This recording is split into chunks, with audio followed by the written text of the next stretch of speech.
उसके 11 अध्याय के 24वां पद।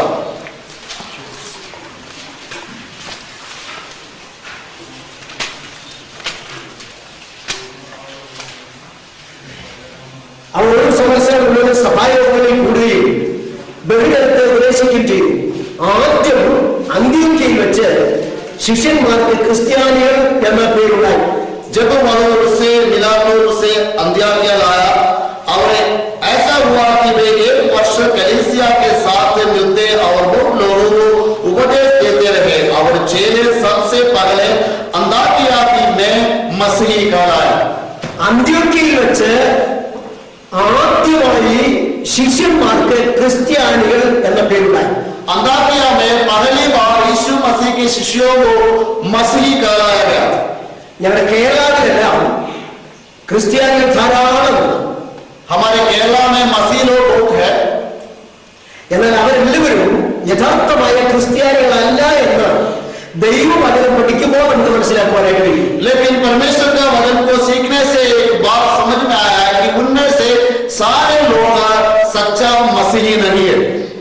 നമ്മൾ വാഴ്ത്തപ്പെട്ട കർത്താവ് ഈ ഭൂമിയിൽ അവതരിച്ച് हमारे प्रभु जब इस संसार में अवतार लिया, തന്റെ പരസ്യ ശുശ്രൂഷയുടെ കാലയളവുകളിൽ उन्होंने अपने सेवकाई के दौरान ധാരാളം ആളുകൾ കർത്താവിനെ അനുഗമിച്ചതായിട്ട് തിരുവചനത്തിലൂടെ നമുക്ക് കാണുവാൻ കഴിയുന്നുണ്ട്. और हम जानते हैं कि उसके सेवकाई के समय में बहुत सारे लोग यीशु मसीह के पीछा किया। കർത്താവിനെ അനുഗമിച്ച എല്ലാവരും തന്നെ യഥാർത്ഥമായ ദൈവവചനത്തിന്റെ അടിസ്ഥാനത്തിൽ അനുഗമിച്ചവരല്ലായിരുന്നു. जितने लोग यीशु मसीह के पीछा किया उनमें से सब लोग परमेश्वर के वचन के आधार पर चलने वाले नहीं थे। ചിലരെല്ലാവരും ശാരീരികമായ രോഗസൗഖ്യത്തിന് വേണ്ടി യേശുവിനെ അനുഗമിച്ചവരുണ്ട്. कुछ लोग केवल अपने शरीर की चंगाई के लिए यीशु मसीह के पीछे चला। ചിലരെല്ലാവരും ഭക്ഷ്യപ്രസവത്തിന്റെ പേരിൽ യേശുവിനെ അനുഗമിച്ചവരുണ്ട്. कुछ लोग अपने खाना की समस्या के कारण यीशु मसीह के पीछे चला। 5 അപ്പം കൊണ്ട് 5000 പേരെ പോഷിപ്പിക്കുകയും 4 മീനും 5 അപ്പം കൊണ്ട് പലരെയും പോഷിപ്പിക്കുകയും ചെയ്ത യേശുവിന്റെ പിന്നാലെ അനുഗമിക്കുന്നത് കൊണ്ട് ഭക്ഷ്യപ്രസവത്തിന് ഒരു പരിഹാരം ഉണ്ടാകും എന്ന് വിചാരിച്ച് അനുഗമിച്ചവരുണ്ട്. और उन्होंने सोचा कि यीशु मसीह 5 रोटी से 12,000 लोगों को तृप्त करते हैं, इसी प्रकार कई बार करने के कारण अपने खाना के लिए भी कुछ लोग यीशु मसीह के पीछे चला। അങ്ങനെ പല നിലകളിൽ യേശുവിനെ അനുധാനം ചെയ്തതായ അനേക ആളുകളെ കുറിച്ച് നമുക്ക് പഠിക്കുവാനായിട്ട് കഴിയുന്നു. इसी प्रकार अलग अलग रीति में यीशु मसीह के पीछे चलने वाला कई लोगों के बारे में हम बाइबल से सीख सकते हैं। എന്നാൽ അവരെ എല്ലാവരെയും ക്രിസ്ത്യാനികൾ എന്ന പേരിന് അർഹമായി നമുക്ക് കാണുവാൻ കഴിയുന്നില്ല. लेकिन उनमें से सभी लोगों को मसीह करके नहीं कहलाया गया। ഈ 11ാം അധ്യായത്തിൽ നമ്മൾ വായിക്കുന്നത് അന്ത്യോക്യയിൽ വെച്ചാണ് ശിഷ്യന്മാർക്ക് ക്രിസ്ത്യാനികൾ എന്ന പേരുണ്ടായത്. इस 11वां अध्याय में हम पढ़ते हैं अंत्योक्या में शिष्यों को मसीह कहलाया गया। അപ്പൊ ഒരുവൻ യഥാർത്ഥ ക്രിസ്ത്യാനിയാകണമെങ്കിൽ ഒന്നാമതായിട്ട് അവൻ ശിഷ്യനായിരിക്കണം.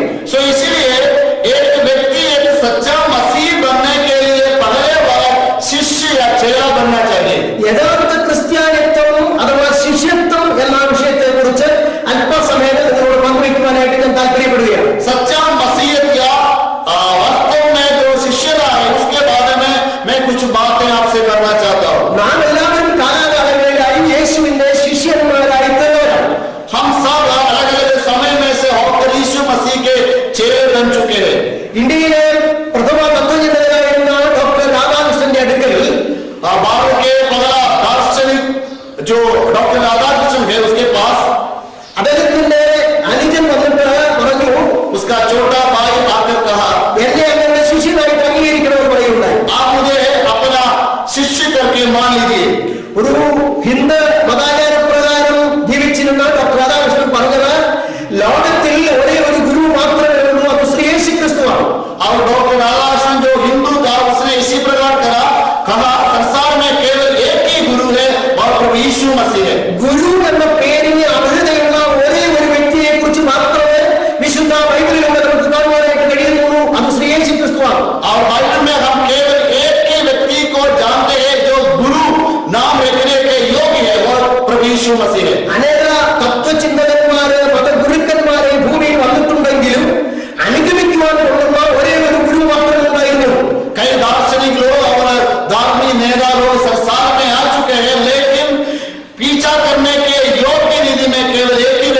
संसार में आया। കർത്താവ് ഇങ്ങനെ പറഞ്ഞു, प्रभु इसी प्रकार कहा, ഞാൻ സൗമ്യതയും താഴ്മയും ഉള്ളവനാകയാൽ मैं नम्र और दीन हूँ, എന്റെ മുഖം ഏറ്റുകൊണ്ട് എന്നോട് പഠിപ്പി. इसलिए मेरे जुआ अपने कंधे पर लेकर मेरे साथ सीखो। മത്തായിയുടെ സുവിശേഷം 11:28 നമ്മൾ വായിക്കുന്നത്. मत्ती के सुसमाचार 11:28 में हम पढ़ते हैं, മറ്റൊരു അവതാര പുരുഷന്മാരും ഗുരുക്കന്മാരും ഇതേ പദങ്ങൾ ഉച്ചരിച്ചേക്ക് നിൽക്കാൻ കഴിയില്ല. और कोई भी गुरु या अवदान लिए हुए लोग इसी प्रकार की बात को नहीं कहा।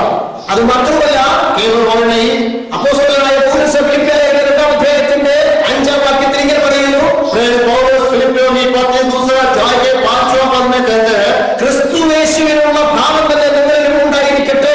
जो स्वभाव मसीह यीशु में है वह आप में भी दिखने पाए। അവൻ ദൈവരൂപത്തിലിരിക്കെ ദൈവത്തോടുള്ള സമത്വം പ്രകടിപ്പിച്ചുകൊള്ളണമെന്ന് വിചാരിക്കാതെ वह जो परमेश्वर के साथ था उसे उस समानता को छोड़कर തന്നെത്താൻ താഴ്ത്തി തന്നെത്താൻ വിനയപ്പെടുത്തി ക്രൂശിലെ മരണത്തോളം അനുസരണമുള്ളവനായി തീർന്നു.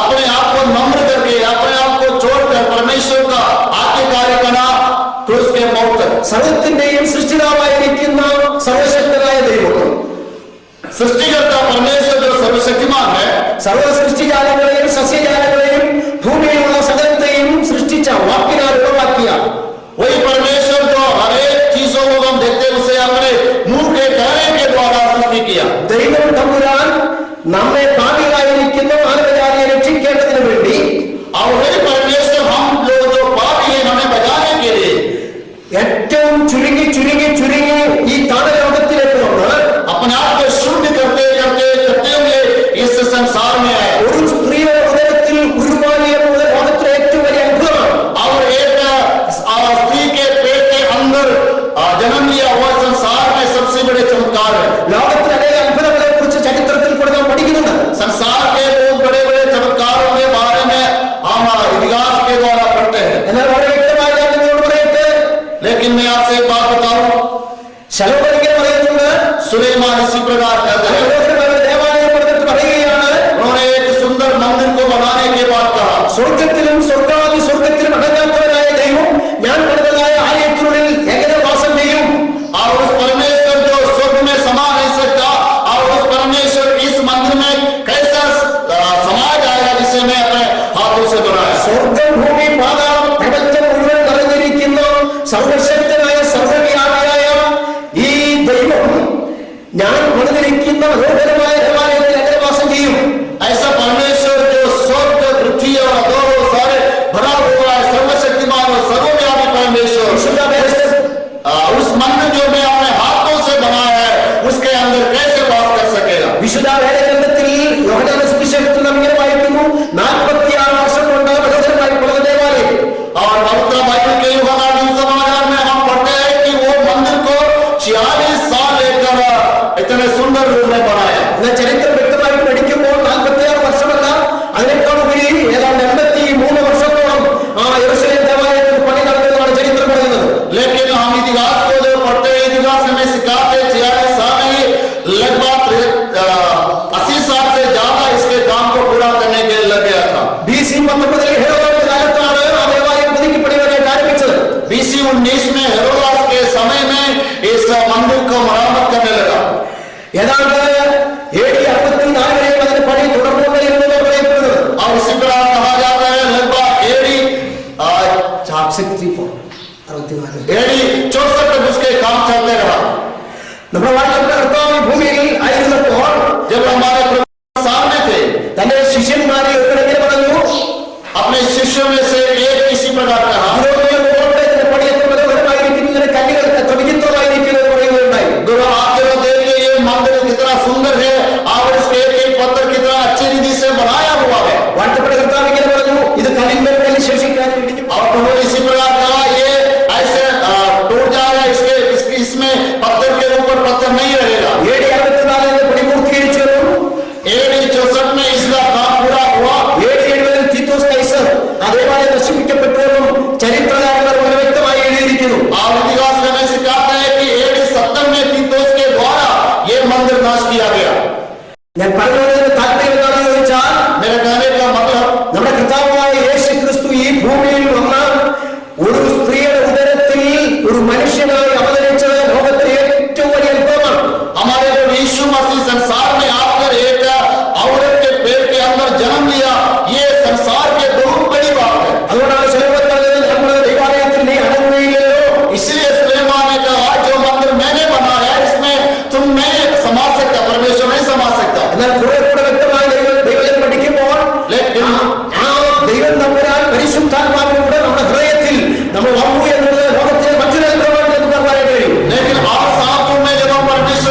യേശു ക്രിസ്തുവിനെ അനുധാവനം ചെയ്യുന്ന വ്യക്തികൾ വാസ്തവമായി യേശുവിന്റെ ശിഷ്യന്മാരായി തീരുമെന്ന് കർത്താവ് ആഗ്രഹിക്കുകയാണ്. और प्रभु चाहता है कि जो लोग यीशु मसीह का पीछा करते हैं वो वास्तव में यीशु मसीह के शिष्य बनना चाहिए. വാസ്തവമായി ശിഷ്യത്വം അംഗീകരിച്ച ഒരു വ്യക്തിക്ക് മാത്രമേ ക്രിസ്ത്യാനി എന്ന് അവകാശപ്പെടുവാൻ അവകാശമുള്ളൂ.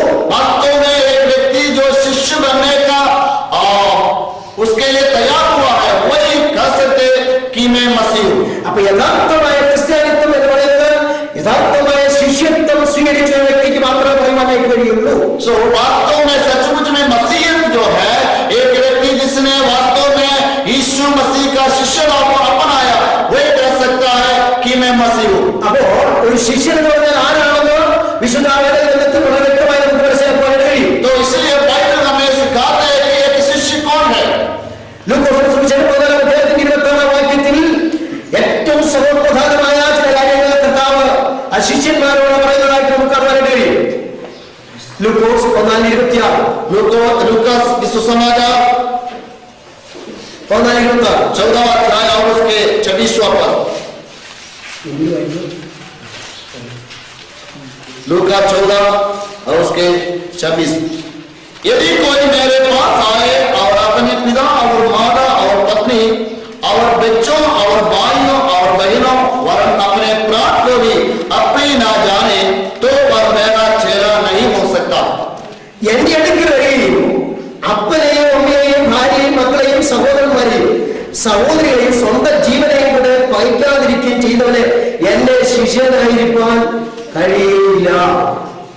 എന്റെ അടുക്കൽ വരുന്ന ഒരുവൻ जो मेरे पास आते हैं അപ്പനെയും അമ്മയെയും माता पिता മക്കളെയും സഹോദരങ്ങളെയും बच्चों भाइयों സഹോദരികളെയും സ്വന്തം ജീവനെയും കൂടെ बहनों और अपने प्राण को भी പകയ്ക്കാതിരിക്കുകയും ചെയ്യുന്നവന് अप्रिय ना जाने तो എന്റെ ശിഷ്യനായിരിക്കാൻ കഴിയില്ല वह मेरा चेला नहीं हो सकता. എന്ന് പറഞ്ഞതിന്റെ സാരം इसी प्रकार कहने का मतलब ഈ ലോകത്തിൽ നമ്മൾ ഏറ്റവും സ്നേഹിക്കുന്ന മാതാപിതാക്കൾ സഹോദരി സഹോദരങ്ങൾ ഭാര്യ കുഞ്ഞുങ്ങൾ എന്നിവരെയാണ്.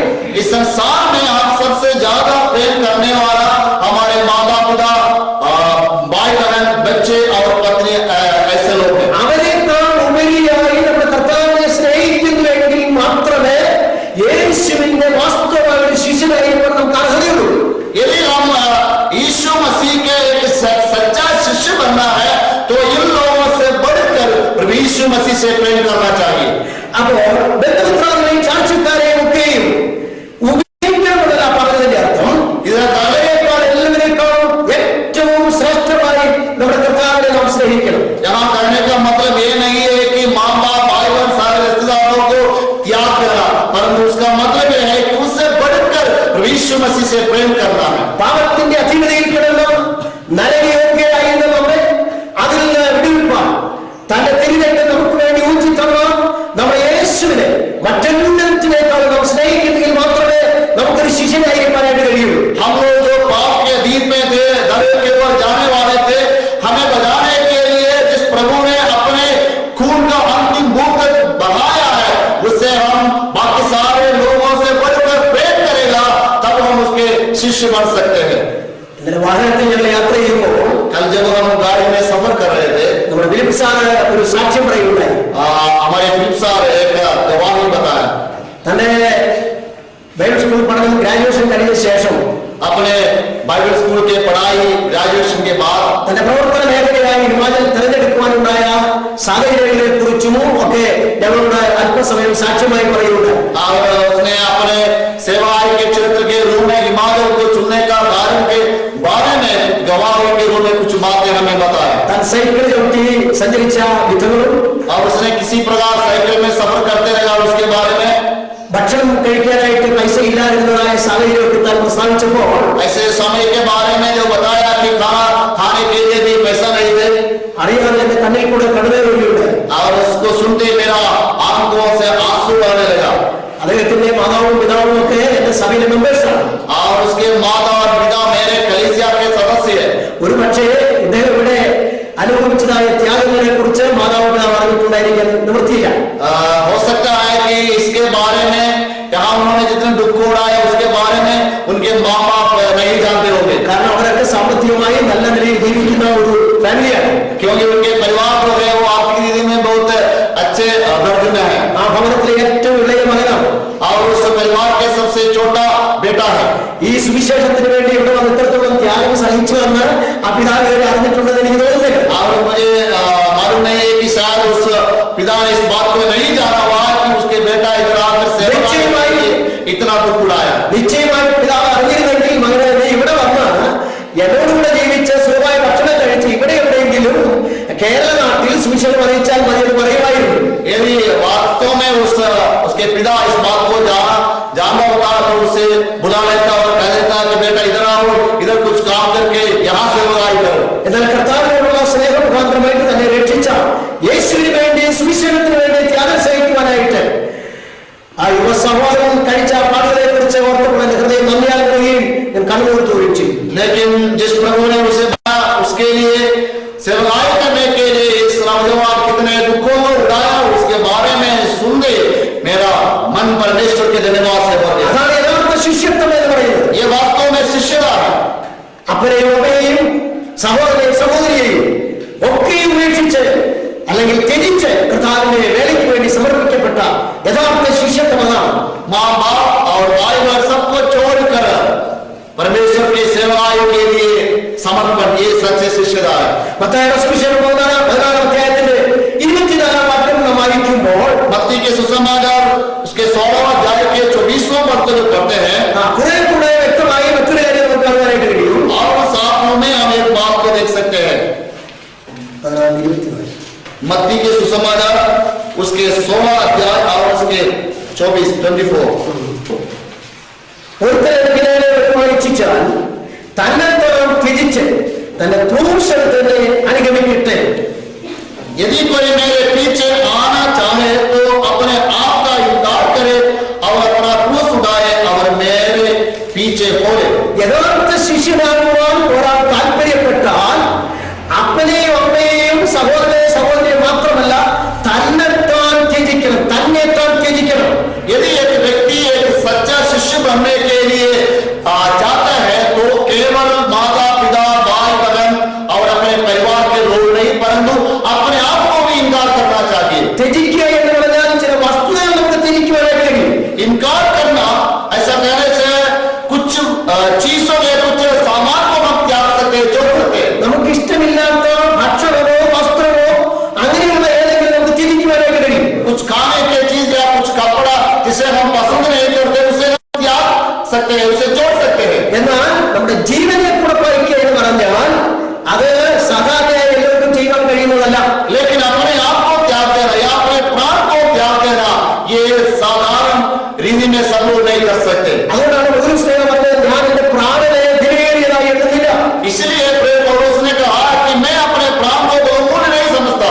എന്റെ ഓട്ടവും എന്റെ അധ്വാനവും കർത്താവ് എനിക്ക് തന്ന ശുശ്രൂഷ തികയ്ക്കണം എന്ന് മാത്രമേ ഉള്ളൂ. मेरा दौड़ और मेरा परिश्रम इसलिए है कि जो सेवाएं प्रभु ने मुझे दिया है उसे पूरा करने के लिए है. പണ്ഡിതനായ പൗലോസ് इस पंडित पौलुस ഒഡീഷ്യനായിരുന്ന ഒരു പിതാവിന്റെ മകനായിരിക്കുന്ന പൗലോസ് वह एक बहुत बड़ा धनी का बेटा पौलुस അക്കാലത്തെ ഏറ്റവും വലിയ യൂണിവേഴ്സിറ്റി ആയിരുന്ന തർസോസ് യൂണിവേഴ്സിറ്റിയിൽ ഡബിൾ MA ഡിഗ്രി എടുത്തതായ പൗലോസ് और उस पौलुस को उस समय का सबसे बड़ा यूनिवर्सिटी जो तरसोस में है उसमें से डबल एमए हासिल किया हुआ पौलुस പരീക്ഷനും മകനുമായിരുന്ന ആ പൗലോസ് फरीसी और फरीसियों का पुत्र पौलुस എന്റെ ലക്ഷ്യം ഒന്ന് മാത്രമേ ഉള്ളൂ.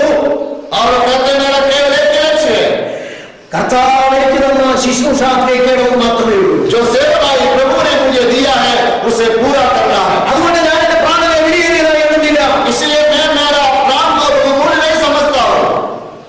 ചിലരൊക്കെ പറയും പ്രവൃത്തിപഥത്തിൽ കൊണ്ടുവരാൻ സാധിക്കില്ല. कुछ लोग कहेंगे लेकिन काम में नहीं आएंगे. അപ്പോസ്തലന്മാരിൽ പ്രഥമനായിരുന്ന പത്രോസ് ഒരിക്കൽ കർത്താവിനോട് പറഞ്ഞു, നിന്നോടുകൂടെ തടവിലാകുവാനും മരിക്കുവാനും ഞാൻ ഒരുക്കമാണെന്ന് പറഞ്ഞു. एक बार प्रेरित पत्रस इस प्रकार कहा तेरे साथ कैद में आने के लिए और मरने के लिए भी मैं तैयार हूँ. കർത്താവ് പറഞ്ഞു മനുഷ്യത്തിൽ പാടുകളെ ഏൽപ്പിക്കപ്പെടും, അവൻ ക്രൂശിക്കപ്പെടും എന്നെല്ലാം പറഞ്ഞപ്പോൾ പത്രോസ് പറഞ്ഞു ഞാൻ നിന്നോടുകൂടെ തടവിലാകുവാനും ക്രൂശിക്കപ്പെടുവാനും ഞാൻ തയ്യാറാണെന്ന് പറഞ്ഞു. जब प्रभु यीशु मसीह ने कहा कि मनुष्यों में पुत्र पापियों के हाथ में सौंप दिया जाएगा और वे उसे क्रूस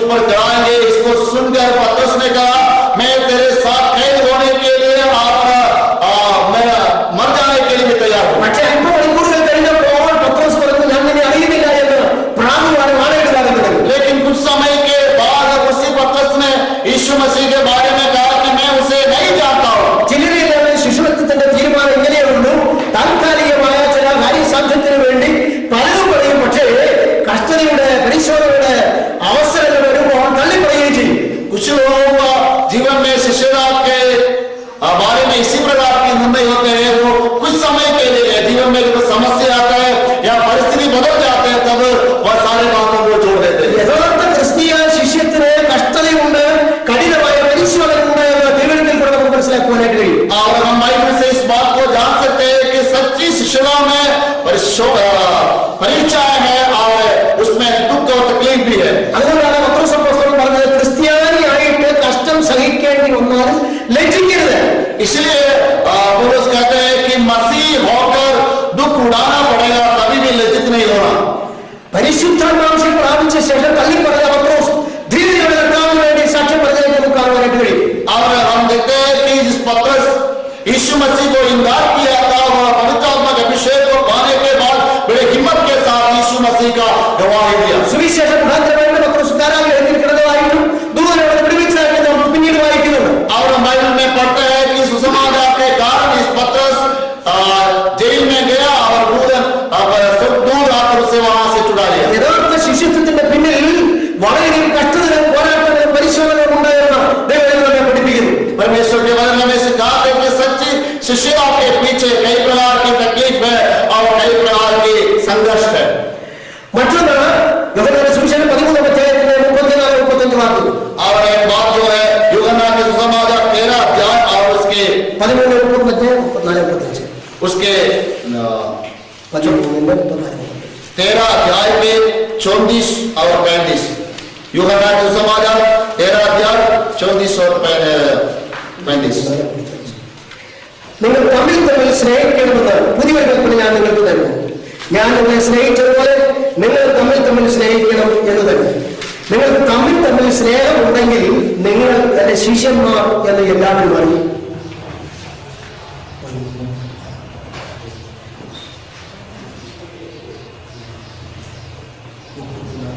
मैं तुम्हें एक नई आज्ञा देता हूं कि एक दूसरे से प्रेम रखो, जैसा मैंने तुमसे प्रेम रखा है वैसा ही तुम भी एक दूसरे से प्रेम रखो। यदि आपस में प्रेम रखोगे तो इसी से सब जानेंगे कि तुम मेरे चेले हो। ശിഷ്യന്മാർ എന്ന് അറിയപ്പെടണമെങ്കിൽ തമ്മിൽ തമ്മിൽ സ്നേഹമുള്ളവരായിരിക്കണം. शिष्य करके दूसरे लोग जानने के लिए आपस में प्रेम करना चाहिए। ഞാൻ നിങ്ങളെ സ്നേഹിച്ചതുപോലെ നിങ്ങൾ തമ്മിൽ തമ്മിൽ സ്നേഹിക്കണം. जैसे मैंने तुमसे प्रेम किया वैसे तुम भी आपस में प्रेम रखो। കർത്താവ് നമ്മെ സ്നേഹിച്ചത് നാം പാപികളായിരിക്കുമ്പോഴാണ് നമ്മെ സ്നേഹിച്ചത്. जब हम पापी ही थे तब प्रभु यीशु मसीह ने हमसे प्रेम किया। നാം ക്രൂശിന്റെ ശത്രുക്കളായിരിക്കുമ്പോഴാണ് കർത്താവ് നമ്മെ സ്നേഹിച്ചത്. जब हम क्रूस के विरोधी थे तब प्रभु यीशु मसीह ने हमसे प्रेम किया। അപ്പോൾ കർത്താവ് നമ്മെ സ്നേഹിച്ചതുപോലെ നാം തമ്മിൽ തമ്മിൽ സ്നേഹിക്കുന്നെങ്കിൽ നിങ്ങൾ വാസ്തവമായ എന്റെ ശിഷ്യന്മാരെന്ന് അറിയും. इसलिए जैसे यीशु मसीह ने हमसे प्रेम किया इसी प्रकार तुम आपस में प्रेम करते हैं तो दूसरे लोग जानेंगे कि तुम मेरे शिष्य हैं। ഈ കാലഘട്ടങ്ങളിൽ ശിഷ്യന്മാർ അറിയപ്പെടുന്നവർ തന്നെ തമ്മിൽ തമ്മിൽ സ്നേഹമില്ലാതെ ഡിനോമിനേഷനിൽ വ്യത്യാസമൊക്കെ പറഞ്ഞ് തമ്മിൽ ഭിന്നതയും അഭിപ്രായ വ്യത്യാസങ്ങളും ഉണ്ടാക്കുന്ന ഒരു കാലഘട്ടത്തിലാണ് നാം ആയിരിക്കുന്നത്. आजकल हम देख सकते हैं कि जो लोग शिष्य कहते हैं वे आपस में प्रेम नहीं करते, अपने कलीसिया में या अपने डिनोमिनेशन के नाम लेते हुए आपस में विरोध करते हैं, अलग अलग रहते हैं। നേതൃത്വത്തിന് വേണ്ടി, അധികാരങ്ങൾക്ക് വേണ്ടി, സ്ഥാനമാനങ്ങൾക്ക് വേണ്ടി തമ്മിൽ തല്ലുന്ന വഴക്കുണ്ടാക്കുന്ന രാഷ്ട്രീയക്കാരെ പോലെ ക്രിസ്ത്യാനികളായിരിക്കുന്ന ഒരു കാലഘട്ടത്തിലാണ് നാം ആയിരിക്കുന്നത്. राजनीति में लोग ऊंचे स्थान को प्राप्त करने के लिए जैसे राजनीति उसी प्रकार मसीहत में भी लोगों को हम देख सकते हैं। അപ്പൊ അതിൽ നമുക്ക് മനസ്സിലാക്കുവാനായിട്ട് കഴിയുന്നത് നാം തമ്മിൽ തമ്മിൽ സ്നേഹിക്കുന്നു എങ്കിൽ വാസ്തവമായ ശിഷ്യന്മാരാണ്. सो बाइबल हमें सिखाते हैं यदि हम आपस में प्रेम करते हैं तो हम वास्तव में शिष्य हैं। വാസ്തവമായി നമ്മൾ സ്നേഹിക്കുന്നില്ല എങ്കിൽ यदि हम आपस में प्रेम नहीं करते നമ്മുടെ ശിഷ്യത്വത്തെ കർത്താവ് അംഗീകരിക്കുന്നില്ല എന്നാണ് മനസ്സിലാക്കുവാനായിട്ട് കഴിയും. हमें जानना है कि प्रभु हमारे शिष्यता को नहीं मानता। അടുത്തൊരു കാര്യങ്ങൾ പറഞ്ഞ ശിഷ്യത്വത്തിന്റെ കാര്യം അവസാനിപ്പിക്കുകയാണ്. യോഹന്നാന്റെ സുവിശേഷം 8-ാം അധ്യായം 31-ാം വാക്യം. यूहन्ना के सुसमाचार 8 अध्याय और उसके 31वां पद। तब यीशु ने उन्हें यहूदियों से जिन्होंने विश्वास किया था, कहा यदि तुम मेरे वचन में बने रहोगे तो सचमुच में मेरे चेले ठहरोगे।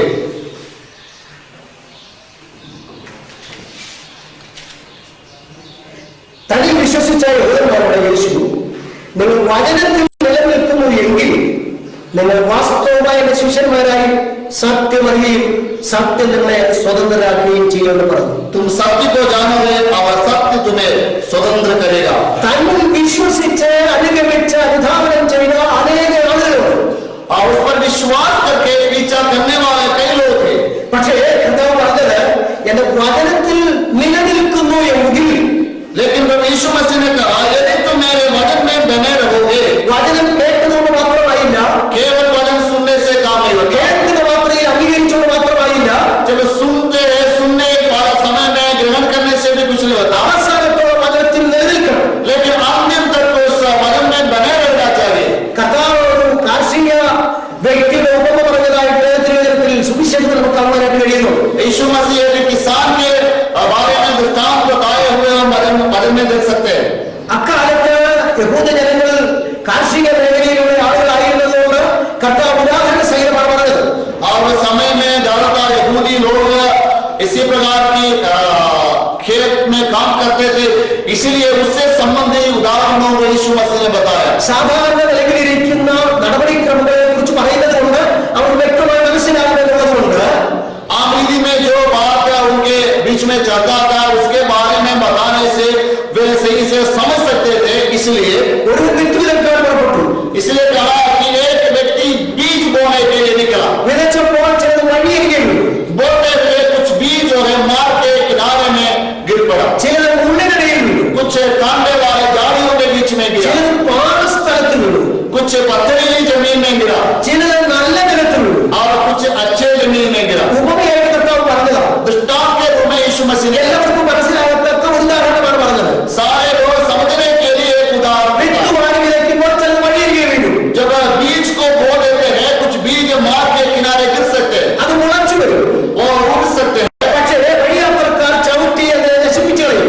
लेकिन उस मार्ग से चलने वाले लोगों के रोड चलने के कारण वो नाश हो जाते ചില हैं. വിത്തുകൾ മുള്ളിനിടയിൽ വീണു, और कुछ भी जो है कांटे वाले झाड़ियों के बीच में गिरते हैं, അത് മുളച്ചു വരുമെങ്കിലും वे भी उगकर बढ़ेगा മുള്ളും ജനങ്ങളെ നശിപ്പിച്ചു കളയും. और ये कांटा वाला झाड़ी जो है वो उसे दबा देते हैं और उसे नाश करते हैं. വചനം കേട്ടപ്പോൾ യേശു ക്രിസ്തുവിനെ അനുഗമിക്കാനായിട്ട് തീരുമാനിച്ചെങ്കിലും അവരുടെ ജീവിതത്തിലെ ചിന്താമൂലങ്ങളും ഭാരങ്ങളും ഭൗതികമായ വിഷയങ്ങൾ കൊണ്ട് അവർ മുൻപോട്ട് പോകാൻ കഴിയാതെ അത് നഷ്ടപ്പെട്ടു പോകുന്ന അവസ്ഥ. वचन सुनते ही यीशु मसीह के पीछे चलने के तैयार हो जाता है, लेकिन मन के विचार धन के विचार इसी प्रकार की जो भी धन के जीवन में है वो सारे उसके जीवन को दबा देते हैं, इसलिए वो आगे नहीं बढ़ सक रहा है. ചില വ്യക്തികൾ പാറസ്ഥലത്ത് വീണു, പാറപ്പുറത്ത് വീണു, और कुछ भी जो है पत्थरीली जमीन में पत्थर जैसे जगह में गिर पड़ा. അതും താൽക്കാലികമായി ഉറച്ചു വന്നു എങ്കിലും വേഗം അത് ഉറയ്ക്കാത്തത് കൊണ്ട് അത് ഉറങ്ങിപ്പോയി എന്ന് വായിക്കും. वे भी उग गया लेकिन उनको जड़ पकड़ने के लिए गहरे मिट्टी नहीं मिला, इसलिए वो सूख गए. അപ്പൊ യേശു ക്രിസ്തുവിനെ അനുഗമിക്കുവാൻ ശിഷ്യനായി തീർന്ന പലരുടെയും ഹൃദയാന്തർഭാഗത്ത് सो इसलिए कई लोग यीशु मसीह के शिष्य बनने के लिए तैयार हुआ, उनके हृदय के अंदर ദൈവവചനം ആഴത്തിൽ പതിയാത്തത് കൊണ്ട് പ്രതികൂലങ്ങളിൽ പ്രതിസന്ധിയുടെ നടുവിൽ അത് വളരുവാൻ കഴിയാതെ അവ ദൈവ വഴിവിട്ട് അകലമായി പോകുന്നതായിട്ട് കാണാനായിട്ട് കഴിയും. परमेश्वर का वचन गहराई में ना जाने के कारण था, परमेश्वर के वचन में गहराई में जड़ ना पकड़ने के कारण परिस्थिति जब प्रतिकूल हो जाता है और सूख जाते हैं. അപ്പൊ യഥാർത്ഥമായ ശിഷ്യത്വം എന്ന് പറയുന്നത് ദൈവവചന ഹൃദയമാകുന്ന മാംസപ്പലകയിൽ അടിസ്ഥാനപരമായി എഴുതിയിട്ടുള്ളവർക്ക് മാത്രമേ നിലനിൽക്കാനായിട്ട് കഴിയൂ. सो इसलिए वास्तव में जो शिष्य है या शिष्यता है वो उन्हीं के पास है जो लोगों के हृदय के मांस के पट्टी के अंदर परमेश्वर के वचन बुनियादी तौर पर लिखा है और उसके साथ चलते हैं. രാഷ്ട്രീയമായോ മതപരമായോ വർഗീയമായോ പ്രതിസന്ധികൾ വരുമ്പോൾ തുടർന്ന് ആ ശിഷ്യത്തെ നിലനിർത്തുവാൻ കഴിയാതെ അനേകം പോയതായിട്ട് നമുക്ക് കാണുവാനായിട്ട് കഴിയുന്നുണ്ട്. राजनीतिक तौर पर या धार्मिक तौर पर या कुछ अन्य तौर पर कुछ समस्या आता है, तब कुछ लोग जिनके जड़ गहराई में नहीं है वो शिष्यों में आगे नहीं बढ़ सक रहा है, वो मुर्झा जाता जाता है। പൗലോസ് ശ്രീയായുടെ സുവിശേഷത്തിൽ ഇറങ്ങി പുറപ്പെട്ടതായ ചില വ്യക്തികൾ പിന്മാറ്റത്തിലേക്ക് പോയതായിട്ട് തിരുവനന്തപുരത്ത് നമുക്ക് കാണുവാനായിട്ട് കഴിയുന്നുണ്ട്. और बाइबल में देख सकते हैं कुछ लोग पौलुस के साथ सेवकाई शुरू किया लेकिन वे पीछे हटकर चला गया। അലക്സാണ്ടർ ഹുമനിയോസ് എന്ന് പറയുന്ന പിന്മാറ്റത്തിലേക്ക് പോയി. अलेक्जेंडर और हुमिनियोस नाम में जो लोग हैं वो पीछे चला गया। ദേമാസ് ഈ ലോകത്തെ സ്നേഹിച്ചു പോയി. और देमास ने इस संसार से प्रेम किया और सेवकाई को छोड़कर चला गया। തെസ്സലോനിക്കയിൽ അനേക സ്വർണ്ണഖനികളും വെള്ളിഖനികളും കണ്ടപ്പോൾ ദേമാസ് ആ വഴിക്ക് തിരിഞ്ഞു. ഭൗതികമായ വരുമാനത്തെ കണ്ടുകൊണ്ട് थिस्सलुनीकिया में जो सोना और चांदी का खान को जो देखा, देमास उसे प्रेम करके परमेश्वर को छोड़कर उसके पीछे चला गया। എന്നോട് ബൈബിൾ സ്കൂളിൽ പഠിച്ച ഒരു സുഹൃത്ത് ആ സുവിശേഷമേ വിട്ട് ഗൾഫിലേക്ക് ജോലിക്ക് വേണ്ടി കടന്നുപോയി. एक मित्र जो मेरे साथ बाइबल स्कूल में पढ़ाई किया था, उसने सेवकाई का क्षेत्र को छोड़कर गल्फ के देशों में चला गया। അത് തെറ്റാണെന്ന് ഞാൻ പറയുന്നില്ല. 3 വർഷക്കാലം സുവിശേഷത്തിന് വേണ്ടി പോർക്കുളത്തിൽ അടരാളുകളായിട്ട് ഇറങ്ങി ദൈവത്തെ പഠിച്ച ശേഷം ഈ ലോകത്തിന്റെ ധന മാർഗത്തിലേക്ക് അദ്ദേഹം മടങ്ങിപ്പോയി. और उसने 3 साल जो है पढ़ाई करने के बाद इस संसार के मार्गों के लिए उस रास्ते में चला गया। യഥാർത്ഥമായ ശിഷ്യത്വം എന്ന് പറയുന്നത് ജീവനെ പണയം വെച്ചിട്ട് കർത്താവിന് വേണ്ടി ധീരതയോടെ നിൽക്കുക എന്നുള്ളതാണ്. वास्तव में शिष्यता यह है कि यदि अपने प्राण को हानि उड़ाना पड़े फिर भी मसीह के लिए खड़े होना। ഈ പ്രദേശങ്ങളിൽ നിന്ന് സുവിശേഷത്തിന് വേണ്ടി ശിഷ്യന്മാരായി ഇറങ്ങി തിരിച്ച നിങ്ങളെ ഓർത്ത് ഞാൻ ദൈവത്തെ സ്തുതിക്കുന്നു. ദൈവം നിങ്ങളെ ധാരാളമായി അനുഗ്രഹിക്കട്ടെ എന്ന് ആത്മാർത്ഥമായിട്ട് പ്രാർത്ഥിക്കുന്നു. और आप लोग जो इस जगह में प्रभु यीशु मसीह के शिष्य बनकर शिष्यता के लिए निकल चुका है, आपके लिए मैं परमेश्वर को धन्यवाद देता हूं और प्रार्थना करते हुए परमेश्वर आपको आशीर्वाद दे। കർത്താവ് 12 ശിഷ്യന്മാരെ തിരഞ്ഞെടുത്തു എന്ന് തിരുവനന്തപുരത്ത് നമുക്ക് കഴിയുന്നുണ്ട്. और बाइबल में देखते हैं यीशु मसीह ने 12 लोगों को चेला करके नियुक्त किया। അവരോടുകൂടെ കർത്താവ് 3 വർഷക്കാലം സഞ്ചരിച്ച് അത്ഭുതങ്ങളും വീര്യപ്രവൃത്തികളും ചെയ്തു. അവരെ ദൈവവചനത്തിൽ ഉറപ്പിച്ചു. यीशु मसीह ने 3.5 साल उसके साथ चलते फिरते हुए परमेश्वर के वचन सिखाया और परमेश्वर के वचन में उन्हें स्थिर किया। ശ്രീ യേശു ക്രിസ്തു ക്രൂശിക്കപ്പെട്ട് മരിച്ചടക്കപ്പെട്ട് ഉയർത്തെഴുന്നേറ്റ് 40 നാളോളം ശിഷ്യന്മാരോടുകൂടെ സഞ്ചരിച്ച് അവരെ ഉറപ്പിച്ച് ധൈര്യപ്പെടുത്തി പോകുന്നത് വായിക്കുന്നുണ്ട്. और यीशु मसीह ने क्रूस पर चढ़ाया गया, मर गया, जीव डाला और उसके बाद 40 दिन तक अपने शिष्यों के साथ चलते फिरते उन्हें वचन पर दृढ़ किया और उन्हें स्थिर किया और उन्हें हिम्मत बनाया। താൻ സ്വർഗാരോഹണം ചെയ്തതിന് മുമ്പ് ശിഷ്യന്മാരോട് ഇങ്ങനെ പറഞ്ഞു, और स्वर्ग में जाने से पहले उन्होंने अपने शिष्यों से इसी प्रकार कहा, നിങ്ങൾ ഭൂലോകത്തിലെത്തി പോയി സകല സൃഷ്ടിയോടും സുവിശേഷം പ്രസംഗിക്കണം. तुम सारे पृथ्वी पर जाकर सारे जाति के लोगों के सामने सुसमाचार प्रचार करो। ഈ വാർത്ത കേട്ട ഉടനെ ഇറങ്ങി പുറപ്പെട്ടില്ല. वे केवल इस बात को सुनते ही निकल कर नहीं गए, ഉയരത്തിൽ നിന്ന് ശക്തി ലഭിക്കുവോളം നഗരത്തിൽ പാർപ്പി. और ऊपर से सामर्थ पाने तक इस शहर में ठहरे रहो। യേശുവിന്റെ ശിഷ്യന്മാരായി തീർന്ന 12 പേർ മാത്രമല്ല, ധാരാളം ആളുകളുണ്ടായിരുന്നു. അവരോട് यीशु मसीह का शिष्य बनने वाला केवल 12 लोग नहीं थे, और भी लोग थे, लेकिन उनसे कहा, നിങ്ങൾ ഭൂലോകത്തിലൊക്കെ പോയി സുവിശേഷം അറിയിക്കണം എന്ന് കർത്താവ് പറഞ്ഞെങ്കിലും അവർ ഉടനെ പുറപ്പെട്ടില്ല. उनसे यीशु मसीह ने कहा कि तुम पृथ्वी के छोर तक जाकर सुसमाचार प्रचार करो, लेकिन फिर भी उन्होंने तुरंत नहीं चला गया। ഉയരത്തിൽ നിന്ന് ശക്തി ലഭിക്കുവോളം നഗരത്തിൽ പാർപ്പി. ऊपर से सामर्थ पाने तक यहाँ ठहरे रहो। ശിഷ്യത്വവുമായി അംഗീകരിക്കപ്പെട്ട് മറ്റാളുകളെ ഈ ശിഷ്യത്വത്തിലേക്ക് കൊണ്ടുവരണമെങ്കിൽ കർത്താവിനോട് കൂടെ നടന്ന് പഠിച്ച പഠിപ്പ് മാത്രം പോരാ, ഉയരത്തിലെ ശക്തി നിങ്ങൾ ധരിക്കണം. एक शिष्य बनकर रहने के लिए और दूसरे लोगों को शिष्यता के और लेकर आने के लिए ये प्रभु के साथ जो पढ़ाई किया है, जो शिक्षा प्राप्त किया है, वो काफी नहीं है, फिर ऊपर से सामर्थ को भी प्राप्त करना है। വൃത്തത്തിൽ മൂന്നാമനായിരിക്കുന്ന പരിശുദ്ധാത്മാവ് നമ്മുടെ ഹൃദയത്തിലേക്ക് വരണം. जो पवित्र आत्मा जो तत्व में तीसरा व्यक्ति है, वो हमारे हृदय में आना चाहिए। അപ്പോസ്തലപ്രവൃത്തിയുടെ 8-ൽ प्रेरितों में कहा पड़ा है, अध्याय के 8 में, ശക്തി ലഭിച്ച ശേഷം सामर्थ पाने के बाद യെരൂശലേമിലും യഹൂദ്യയിലും ശമരിയിലും ഭൂമിയുടെ അറ്റത്തോളം എന്റെ സാക്ഷികളാണ്. यरूशलेम में, यहूदिया में, पूरे सामरिया में और पृथ्वी के चौक पर मेरे गवाह करोगे।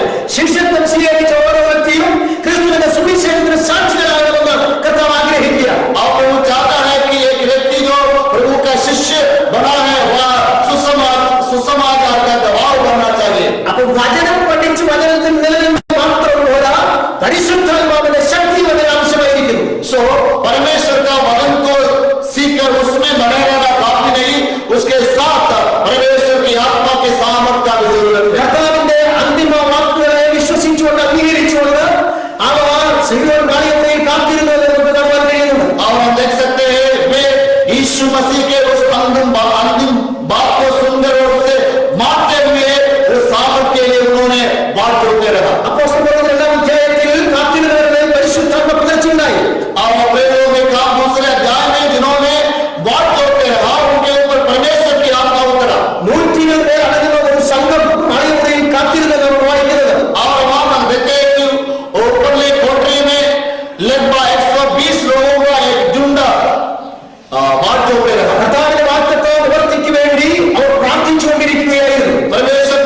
इकट्ठे थे।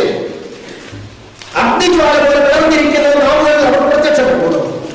तीसरे पर और उन्हें आग की सी जीवें बढ़ती हुई दिखाई दी और वे उनमें से हरेक पर आ पड़ी। എല്ലാവരും പരിശുദ്ധാത്മാവ് നിറഞ്ഞവരായി ആത്മാവ് ഉച്ചരിപ്പാൻ നൽകിയതുപോലെ അന്യ ഭാഷകളിൽ സംസാരിച്ചു. वे सब पवित्र आत्मा से भर गए और जिस प्रकार आत्मा ने उन्हें बोलने की सामर्थ दी वे अन्य अन्य भाषा बोलने लगे। കാത്തിരുന്ന എല്ലാവരും പരിശുദ്ധാത്മാവ് നിറഞ്ഞ് അന്യ ഭാഷകളിൽ സംസാരിച്ചു. जितने लोग बात करते हैं ना वे पवित्र आत्मा से भरपूर होकर अन्य अन्य भाषा बोलने लगे। അവർ പഠിച്ച ഭാഷകളിലല്ല, അവർക്ക് അന്യമായ ഭാഷകളിൽ, വിദേശ ഭാഷകളിൽ, അവർക്ക് യാതൊരു തരത്തിലും പഠിക്കുവാനോ അറിയുവാനോ കഴിയാതിരുന്ന ഭാഷകളിൽ അവർ സംസാരിക്കുവാൻ തുടങ്ങി. ऐसा भाषा में नहीं जिसे वो पहले सीख चुका था, परंतु उन अन्य भाषाओं में जिसे वो नहीं जानते थे, पहले नहीं बोलते थे, उसी भाषा में वो बातचीत करने और बोलने लगा। ഈ പരിശുദ്ധാത്മാവിന്റെ ശക്തി ലഭിച്ച ശേഷമാണ് സഭയുടെ വിപുലീകരണം നമുക്ക് കാണുവാനായിട്ട് കഴിയുന്നത്. और हम देखते हैं कि ये पवित्र आत्मा की सामर्थ आने के बाद कलीसिया बढ़ने लगा। എന്നാൽ പരിശുദ്ധാത്മാവിഷയം പ്രാപിച്ച ശേഷവും അവർ യെരൂശലേമിൽ ഒന്നിച്ച് കൂടി വന്ന് പ്രാർത്ഥിച്ചുകൊണ്ടിരുന്നു. लेकिन पवित्र आत्मा के अभिषेक को पाने के बाद भी वे यरूशलेम में इकट्ठे होकर प्रार्थना करते रहे। കർത്താവ് പറഞ്ഞതുപോലെ ലോകമൊക്കെയും പോയി സുവിശേഷം അറിയിപ്പാൻ അവർ തയ്യാറാകാതെ ഒന്നിച്ച് ഒരു സ്ഥലത്ത് കൂടി പ്രാർത്ഥിച്ചുകൊണ്ടിരുന്നു. जैसे यीशु मसीह ने कहा कि संसार के चौर पर जाओ, पूरे संसार में सुसमाचार प्रचार करो, इसके लिए वे तैयार नहीं हुआ, परंतु वे एक जगह में इकट्ठे होकर प्रार्थना करते रहा। അങ്ങനെ ഒരുമിച്ച് കൂടിയിരിക്കുമ്പോൾ അവർ ചിതറി പല സ്ഥലങ്ങളിലും സുവിശേഷം അറിയിക്കാൻ പോകുന്നതിന് വേണ്ടി സഭയ്ക്ക് പ്രതികൂല സാഹചര്യങ്ങൾ ഉണ്ടായി. और ऐसे समय में वे तितर बितर होकर सुसमाचार को प्रचार करने के लिए अलग अलग जगह में जाने के लिए कलीसिया के बीच में सदाव आया। സ്തെഫാനോസിനെ കല്ലെറിഞ്ഞുകൊണ്ടു, യാക്കോബിനെ വാളുകൊണ്ടുവന്നു നമുക്ക് കാണുവാൻ കഴിയുന്നുണ്ട്. और हम देखते हैं कि स्तिफानोस को पत्थरवाह किया और याकूब को तलवार से चीरा गया। ആത്മനിറവ് പ്രാപിച്ച ദൈവസഭയിൽ പ്രതികൂല സാഹചര്യങ്ങൾ और उस कलीसिया के अंदर जो जिसमें आत्मा की भरपूरी है वहां समस्या है।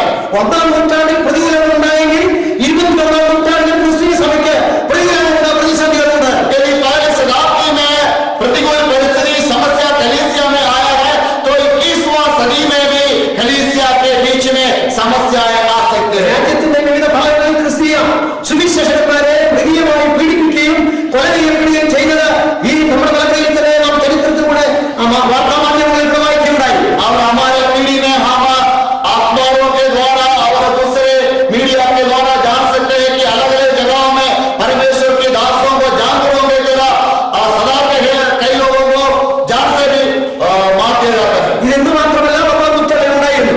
ये केवल अभी नहीं परंतु पहले शताब्दी में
ഇമാജിനില്ലെങ്കിൽ ഞങ്ങളുടെ കേരളത്തിലൊക്കെ അന്ത്യോക്യ സിംഹാസനം, റോമയിലെ സിംഹാസനം എന്നൊക്കെ പറഞ്ഞ് ഈ ക്രൈസ്തവ സമൂഹങ്ങൾ വളരെ നടത്തിക്കൊണ്ടിരിക്കുകയാണ്.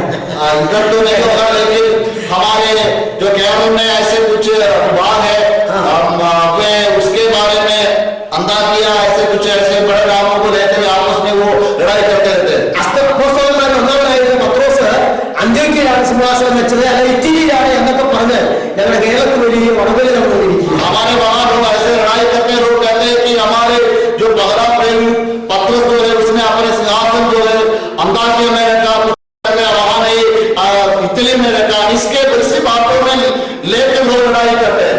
അപ്പോസ്തലന്മാരും ശിഷ്യന്മാരും തന്നെ ഒരു സ്ഥലത്ത് സിംഹാസനം വെച്ച് അവിടെ ഇരുന്നതായിട്ട് നമുക്ക് കാണാനായിട്ട് കഴിയുന്നില്ല. लेकिन हम इस बात को नहीं देख सकते कि कोई भी प्रेम जो है किसी भी सिंहासन को बनाकर कहीं नहीं बैठा. എന്നാൽ പറഞ്ഞത് മാത്രമേ ഉള്ളൂ, അന്ത്യോക്യ സഭയിൽ ഒരു വലിയ ഉണർവ് ആരംഭിച്ചു. और अंताकिया की कलीसिया में एक बहुत बड़ा जागृति शुरू हुआ. പരിശുദ്ധാത്മാവിനെ പ്രാപിച്ച ശിഷ്യന്മാർ ചിതറിപ്പോയവർക്ക് സുവിശേഷം പ്രസംഗിച്ച് അവിടെ ജാതികളിൽ നിന്ന് അനേക ആളുകൾ രക്ഷിക്കപ്പെട്ട ദൈവമായിട്ട് നടന്നുകൊണ്ടിരിക്കുകയായി. वही लोग जो पवित्र आत्मा के अभिषेक पाए थे वे तितर-बितर हो गया, लेकिन वह सुसमाचार को प्रचार करते रहा. इसलिए गैर मसीहों से बीच में से बहुत सारे लोग प्रभु यीशु मसीह को ग्रहण किया. ചുരുങ്ങിയ വാക്കുകളിൽ 11 അധ്യായത്തിൽ പ്രാരംഭ വിഷയങ്ങളെ കുറിച്ച് അല്പം പറഞ്ഞ് ഞാൻ അവസാനിപ്പിക്കാം. और कुछ बातों को कुछ थोड़े ही शब्दों में मैं बताऊंगा. അന്ത്യോക്യ സഭയിലെ വിശ്വാസികൾ ആരെന്ന് പറഞ്ഞിട്ടുണ്ട്, അവിടെ സഭാവിശ്വാസികൾ ആരൊക്കെയാണെന്ന് പറയുന്നത്. और यहाँ अंताकिया कलीसिया में विश्वासी कौन थे इसके बारे में बताया हुआ है. 13 വാക്യത്തിൽ 13 अध्याय के 12 पद में അന്ത്യോക്യ സഭയിൽ ബർന്നബാസ് अंताकिया कलीसिया में ബർന്നബാസ് എന്ന് പറയുന്ന ഒരു ലേവി बरनबास जो है एक लेवी है. ദൈവം ഇസ്രായേലിനോട് ന്യായപ്രമാണം അനുസരിച്ച് ശുശ്രൂഷയ്ക്ക് വേണ്ടി വേർതിരിക്കപ്പെട്ട ലേവി ഗോത്രത്തിൽപ്പെട്ട ഒരുവനാണ് ബർന്നബാസ്. परमेश्वर इस्राएलियों को जो व्यवस्था दिया था उसके अनुसार परमेश्वर की सेवा के लिए अलग किए हुए लोगों में एक लेवी, अलग हुए लोग जो लेवी है उसमें से एक है बरनबास. ബർന്നബാസ് എന്ന വാക്കിനർത്ഥം പ്രബോധന പുത്രൻ എന്നാണ്. പ്രബോധന പുത്രൻ. बरनबास जो शब्द है उसका मतलब है समझाने वाला पुत्र है. പ്രബോധന പുത്രൻ, समझाने वाला, പ്രബോധിപ്പിക്കുവാൻ കഴിവുള്ളവരർത്ഥം. इसका मतलब है कि वो समझाने वाला है, समझाने की क्षमता है उसमें. 1 അധ്യായത്തിൽ ശൗല രക്ഷിക്കപ്പെട്ട ശേഷം 9 अध्याय में शाऊल उद्धार पाने के बाद യെരൂശലേമിൽ അപ്പോസ്തലന്മാരുടെ അടുക്കൽ ചെന്നപ്പോൾ यरूशलेम में जब प्रेरितों के पास गया, അപ്പോസ്തലന്മാർ ശൗലിനെ അംഗീകരിച്ചില്ല, പൗലോസിനെ അംഗീകരിച്ചില്ല. प्रेरितों ने पौलुस को अंगीकार नहीं किया, उसे नहीं माना. അംഗീകരിക്കാനുള്ള കാരണം എന്താണെന്ന് ചോദിച്ചാൽ और उसका कारण यह है ക്രിസ്ത്യാനികളെ പിടിച്ചു കെട്ടി ഉപദ്രവിക്കുവാനായിട്ട് മുന്നോട്ട് വന്ന ആളാണ്. ദമസ്കോസ് പടിവാതിൽക്കൽ വെച്ചാണ് യേശു ക്രിസ്തുവിനാൽ പിടിക്കപ്പെട്ടത്. और ये पौलुस जो है मसीहियों को बात कर उन्हें सताने के लिए कार्य करने वाला व्यक्ति था, लेकिन दमिश्क के फाटक में परमेश्वर के साथ परमेश्वर के द्वारा पकड़ा गया. അപ്പോസ്തലന്മാരെ പത്രോസും യോഹന്നാനും യാക്കോബും ഒക്കെ ഈ ശൗലിനെ അംഗീകരിക്കാതിരുന്നപ്പോൾ ബർന്നബാസ് അവർക്ക് മധ്യസ്ഥനായി നിന്നുകൊണ്ട് പൗലോസിനെ പരിചയപ്പെടുത്തി മധ്യസ്ഥ അടച്ചായിട്ട് നമുക്ക് കാണാൻ കഴിയുന്നുണ്ട്. सो इसलिए जब पत्रस, यूहन्ना, याकूब जैसे प्रेरितों ने पौलुस को अंगीकार नहीं किया, पौलुस को नहीं माना, तब बरनबास उनके बीच में समझौता करने के लिए उन्हें समझाने वाले के रूप में काम किया, ताकि ये अन्य प्रेरित जो है वो पौलुस को भी अपने साथ गिन सके. പഴയ നിയമത്തിൽ ലേവിയെ സംബന്ധിച്ചിടത്തോളം അവർ സ്വന്തമായ വസ്തുവകളൊന്നും ഉണ്ടായിരിക്കാനായിട്ട് പാടില്ല. ആ നിലയിൽ ഈ ബർന്നബാസ് ഉണ്ടായിരുന്ന വസ്തു വളരെ വിറ്റ് അപ്പോസ്തലന്മാരുടെ കാൽക്കൽ വെച്ച് യഥാർത്ഥ ശിഷ്യത്വം സ്വീകരിച്ച ഒരുവനായിരുന്നു ബർന്നബാസ്. और पुराने नियम के अनुसार जो लेवी लोग हैं उनके लिए अपने धन या अपने जमीन नहीं होना चाहिए. और हम यहाँ देखते हैं कि ये जो लेवी लोग है वह अपने सारे जमीन जो है वो सबको बेचकर उस पैसा लेकर प्रेरितों के पास लेकर आए. സമയത്തിന് വലിയ വിവരിക്കാൻ താല്പര്യപ്പെടുന്നില്ല. समय कम है इसलिए मैं ज्यादा विवरण नहीं करना चाहता हूँ. പ്രവർത്തന പുസ്തകം 4 അധ്യായത്തിൽ 36 വാക്യത്തിൽ വായിക്കുമ്പോൾ प्रेरितों के काम 4 के 34 में पढ़ते हैं. ഈ പ്രബോധനപുത്രനായിരിക്കുന്ന ബർന്നബാസിനെ കുറിച്ച് നമുക്ക് കാണാൻ കഴിയും. वहां में हम ये समझाने वाला बरनबास के बारे में देख सके. അപ്പോൾ യഥാർത്ഥത്തിൽ പ്രബോധിപ്പിക്കുവാൻ കഴിയുന്ന ബർന്നബാസാണ് അന്ത്യോക്യ സഭയിലെ ഒരാൾ. तो अंताकिया कलीसिया के एक व्यक्ति जो है वो बरनबास के जो वास्तव में दूसरे लोग समझा सकते हैं. രണ്ടാമത്തെ വ്യക്തി നീ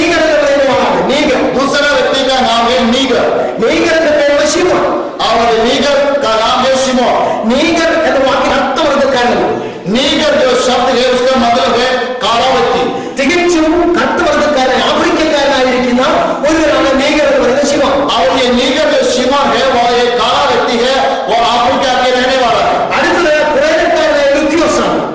और तीसरा व्यक्ति जो है वो कुरेला की लुकियुस है। കുറേനക്കാരനായ ലുക്യോസ് വടക്കേ ആഫ്രിക്കക്കാരനായിരിക്കുന്ന ഒരു വ്യക്തി. कुरेनी जो है अफ्रीका की एक उत्तरी दिशा में पाए जाने वाला एक व्यक्ति है। അടുത്ത ഇടപ്രഭുവായ ഹേരോദാവോട് വളർന്ന മനായേൽ. और चौदाई देश के राजा हेरोदेस के दून भाई मनाहेल। ഹെരോദ രാജാവായിരിക്കുന്ന വ്യക്തിയോട് കൂടെ അദ്ദേഹത്തിന്റെ സമകാലികളെ അദ്ദേഹത്തിന്റെ സുഹൃത്തായിരിക്കുന്ന ഒരു വ്യക്തിയാണ് മനായേൽ എന്ന് പറയുന്നതാണ്. और मनाहेल जो है हेरोदेस राजा के समय में कार्य करने वाला उसका एक मित्र जैसा व्यक्ति था। അടുത്തത് ശൗലാണ്. और अगला व्यक्ति जो है वो शौल है। ശൗൽ ഒരു പരീക്ഷനാണ്, शौल एक फरीसी है പണ്ഡിതനാണ്. और वो एक पंडित है। ഇവര് മാത്രമല്ല സഭയിലുള്ളത്, പിന്നെ ഈ പല ആളുകളും. केवल ये नहीं, और भी लोग कलीसिया में है। ഈ പ്രാരംഭ ഭാഗത്ത് ഈ 5 വ്യക്തിത്വങ്ങളെ എടുത്തു കാണിക്കുക. और शुरुआत में इस 5 लोगों को व्यक्तिगत रीति में दिखाते हैं। പരിശുദ്ധമുള്ള 5 വ്യക്തികളെ എടുത്തു കാണിക്കാൻ പ്രത്യേക ചില കാര്യങ്ങളുണ്ട്. पवित्र आत्मा यहाँ 5 लोगों को दिखाने का कुछ अलग अलग कार्य है। യഥാർത്ഥ ശിഷ്യത്വം പ്രാപിച്ച് പരിശുദ്ധാത്മാവിനെ പ്രാപിച്ച वास्तव में शिष्यता प्राप्त करके, वास्तव में शिष्यता प्राप्त करके जिन्होंने पवित्र आत्मा को प्राप्त किया, സഭയിൽ ऐसे कलीसिया में പല വിധത്തിലുള്ള ആളുകളുണ്ടായിരിക്കും. अलग अलग प्रकार के लोग हो सकते हैं। പ്രവചിക്കാൻ കഴിവുള്ള ലേവ്യരായവരുണ്ട്. वहाँ ऐसे लोग, एक लेवी जो संचार में निपुण है, കറുത്തവർഗക്കാരായ 2 പേര്. और 2 लोग जो काला लोगों के बीच में से, രാജകുടുംബത്തിൽപ്പെട്ട മനായേൽ, और एक व्यक्ति जो महाराज जो है एक राजकीय परिवार से है, പരീശ കുടുംബത്തിൽപ്പെട്ട ശൗല്. और मनुष्यों के बीच में से शौल। വർണ്ണ വർഗ വ്യത്യാസം കൂടാതെ और यहाँ जो है कोई भी वर्ग या वर्ग का कोई भेदभाव नहीं है। ജാതി മത വ്യത്യാസം കൂടാതെ धर्म या जाति का कोई भेदभाव नहीं है। ഏത് ജാതിയിലും ഏത് മതത്തിലും ഏത് വർണ്ണത്തിലും പെട്ട ആളുകൾ ശിഷ്യത്വം പ്രാപിച്ച് പരിശുദ്ധാത്മാവിനെ പ്രാപിച്ചു കഴിയുമ്പോൾ അവർ ക്രിസ്തു എന്ന ശരീരമാകുന്ന സഭയുടെ അംഗമാണ്. और हर जाति, हर धर्म और हर रंग के लोग जो है यीशु मसीह को ग्रहण करके जो पवित्र आत्मा को प्राप्त करते हैं, और मसीह में एक बन जाते हैं। അവരെല്ലാവരും ഒന്നാണ്. वे सब एक है। ക്രിസ്തുവാകുന്ന മാനവിക സഭയുടെ അംഗങ്ങൾ. जो मसीह जो कलीसिया है, जो कलीसिया है, उसका अंग है। അവർ പണ്ഡിതമായ വ്യത്യാസമില്ല, वहाँ पंडित या गरीब के ऐसा कोई भेदभाव नहीं है। വിദ്യാഭ്യാസവിഹിത വ്യത്യാസമില്ല, अनपढ़ या पढ़ा लिखा ऐसा कोई भेदभाव नहीं है। വർണ്ണവർഗ വ്യത്യാസമില്ല. वहाँ जाति या कोई रंग के रूप में कोई भेदभाव नहीं। ക്രിസ്തുവിൽ നാം എല്ലാം ഒന്നാണ്. मसीह में हम सब एक है। Praise the Lord. हालेलुया। അപ്പൊ ദൈവസഭയുടെ പരമം എല്ലാവരും കൊണ്ട് തന്നെ യഥാർത്ഥമായി രക്ഷിക്കപ്പെട്ട് പരിശുദ്ധാത്മാവിനെ പ്രാപിച്ച് ശിഷ്യത്വം പ്രാപിച്ച എല്ലാവരും ക്രിസ്തുവിലാണ്. सो कलीसिया के रहस्य ये है कि उद्धार प्राप्त करके जितने लोग पवित्र आत्मा का अभिषेक को पाया है, वे सब मसीह में एक है। മലയാളമോ തെലുങ്കിനോ ഹിന്ദിയെന്നോ വ്യത്യാസമില്ല, നാമെല്ലാം ഒന്നാണ്. इसमें ना कोई मलयाली, ना कोई तेलुगु बोलने वाला, ना कोई हिंदी बोलने वाला, हम सब एक है। ഇങ്ങനെയുള്ള അന്ത്യോക്യ സഭയിലെ എല്ലാവരെ കുറിച്ച് പറയുന്നത് അവർ കർത്താവിനെ ആരാധിച്ചും ഉപവസിച്ചും കൊണ്ടിരുന്നു. ऐसे लोगों के बारे में जो अंताकिया की कलीसिया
निषेधात्मा രചിച്ചവർ जिन्होंने अपने आप का इनकार किया തന്റെ ക്രൂശിച്ചപ്പോൾ തന്നെ അനുഗമിക്കുന്നു और उस क्रूस को अपने क्रूस को उठाकर जो यीशु मसीह के पीछे चलते हैं ജീവനായാലും മരണമായാലും चाहे जीवन हो या मृत्यु हो കർത്താവിനെ പ്രസാദിപ്പിക്കണമെന്നേ ഉള്ളൂ.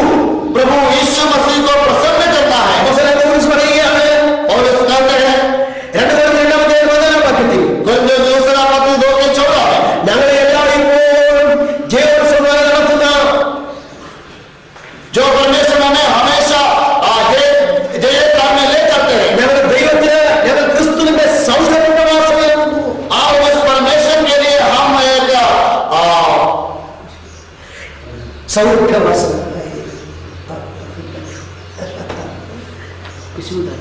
खुशबूदार परमेश्वर के लिए हम खुशबूदार जैसे है സൗരഭ്യവാസം മലയാള മതത്തിൽ അങ്ങനെ കൊടുത്തിരിക്കുന്നത് സൗരഭ്യവാസനാണ്.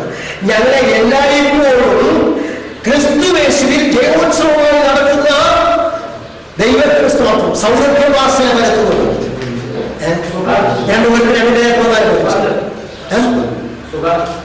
सुगंध फैलाने